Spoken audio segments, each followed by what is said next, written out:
Ghoul dan zombie akan terus bisa hidup meski ajal menghampiri. Makhluk ini memang cuma ada di buku dan film-film serem sih.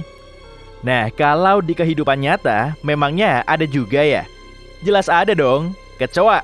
Serangga ini sangat sulit dibasmi. Untuk memberantas kecoa sampai tuntas, kita perlu bekerja ekstra keras karena dia sangat tahan banting. Perlu diingat lagi ya, hewan ini sudah ada selama 300 juta tahun.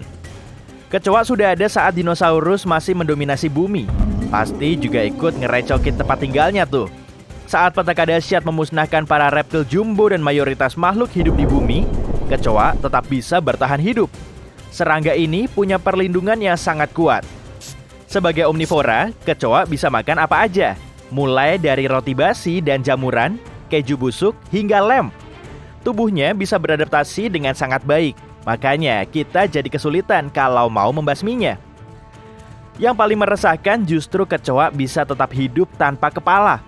Beneran, saat kepalanya putus, kecoa nggak cuma bisa hidup, tapi bisa tetap baik-baik aja selama beberapa saat. Kok bisa gitu ya? Rahasianya ada pada struktur tubuhnya. Otak kecoa nggak bertugas mengendalikan fungsi tubuh seperti manusia dan hewan lain. Organ ini nggak dipakai untuk mengirim banyak impuls saraf sehingga kepala dan tubuhnya bisa terpisah selama beberapa saat. Kecoa bernafas melalui lubang kecil yang disebut spiracle. Meski terdapat di setiap bagian tubuh, spiracle nggak dikendalikan oleh otak. Jadi saat kepalanya lepas, tubuh kecoa masih bisa menjalankan respons sederhana, bernafas, dan berjalan. Dalam kondisi ini, informasi yang diterimanya akan lebih sedikit dibanding saat otaknya masih utuh.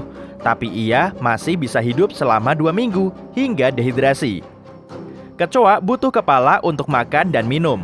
Saat fungsi ini sudah nggak bisa dijalankan, berarti ia cuma bisa hidup dengan mengandalkan makanan di dalam perut. Pasti mantul banget kan, bisa tetap hidup setelah bertahan di situasi sulit. Ada juga loh hewan yang bisa hidup sampai kapanpun, semaunya. Ubur-ubur abadi memulai hidupnya sebagai larva kecil, lalu menghasilkan koloni polip yang melekat di dasar laut. Saat tumbuh, koloni ini perlahan berubah jadi ubur-ubur dewasa.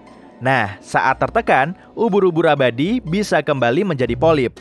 Setelah sekian lama, ia akan kembali lagi ke bentuk dewasa dan menurut teori, proses ini berlangsung terus-menerus. Wah, jadi iri sama ubur-ubur ini deh.